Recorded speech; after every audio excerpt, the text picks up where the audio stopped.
As a professional speaker, I don't get paid for what I do on stage. I get paid for what happens after I leave. And so do you. Hopefully the audience has new ways of thinking and new ways of doing that take them to another level. In other words, we get paid for the long-term effect we have on our audiences. So how would you like to be known as a speaker who provides that long-term positive effect for your audiences? That's why it's important to give your message and your audience a technique. Most speakers give their audiences theory, but the best speakers give their audiences a way to practice those theories. For example, instead of simply saying, use your imagination, take a listen to what I give my audiences so they'll practice using their imagination. In this case, I refer to the thing you give your audience as the technique. Okay, listen to this. But here's the technique. Here's the tangible, tactical, practical, technical technique that you can pick up to do to make sure that you are moving towards your goals and dreams even while you're sleeping. Here it is. Write down your perfect day. Oh, as detailed as you can. Back in front of a page. Write it down. Handwrite it. Sign it. Write down your perfect day. There's something very special about writing it down. The reason why people don't get where they want in life, they don't put it out there clearly enough.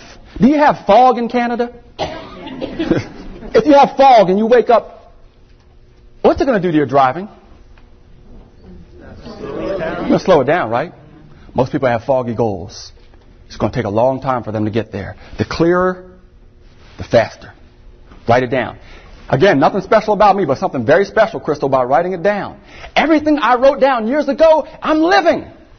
I wrote down, I said I want to be a professional speaker. I'm a professional speaker. Said I wanted to own my own business. I own my own business. Said I wanted a white Mercedes-Benz convertible. I have a white Honda Accord. I'm getting there. But what you drive is not as important as what drives you. You've got to be driven by that vision. Or I can guarantee you'll be taken for a ride in someone else's. Be driven by your vision. Now I have a confession to make.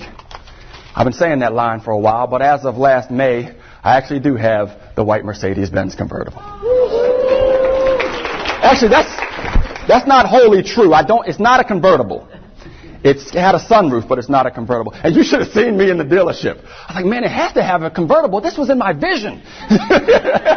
And the guy looked at me with a straight face and said, why, are you looking for a tan?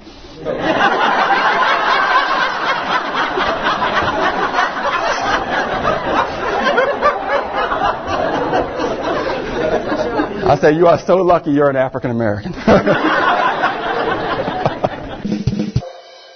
Welcome back. What you heard was not fluff. It was practical.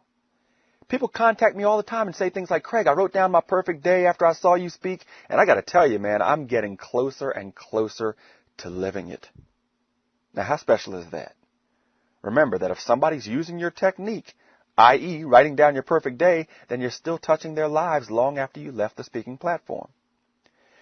That's not only how you make a long-term effect, but that's also how you get rehired time and time again. Anytime they use the technique, they think of you. Some of the other techniques I've given are to snap a rubber band to replace your negative thoughts with positive thoughts, to use a digital recorder to record your thoughts daily and to record the thoughts of your team, to mentally step on a specific stage at least 1,000 times, to write down 3 things you accomplished each day, to take the final 15 minutes of your workday to plan for the next one, to hold what I call a WIP, a weekly improvement plan. And if you don't have time for a WIP, hold a MIP, a monthly improvement plan. If you don't have time for a MIP, hold a QUIP, a quarterly improvement plan. But hold a plan so you can continue to improve. And there are lots of other techniques that I give during my anchors and during my speeches.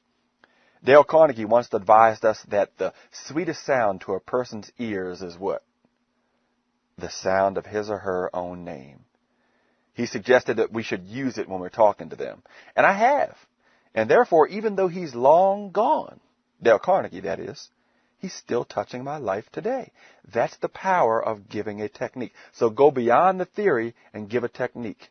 Go beyond the generality and give a practicality. See if you can give one for every theoretical point you make. And that's it for this week. And until next week, keep speaking up. Speaking up.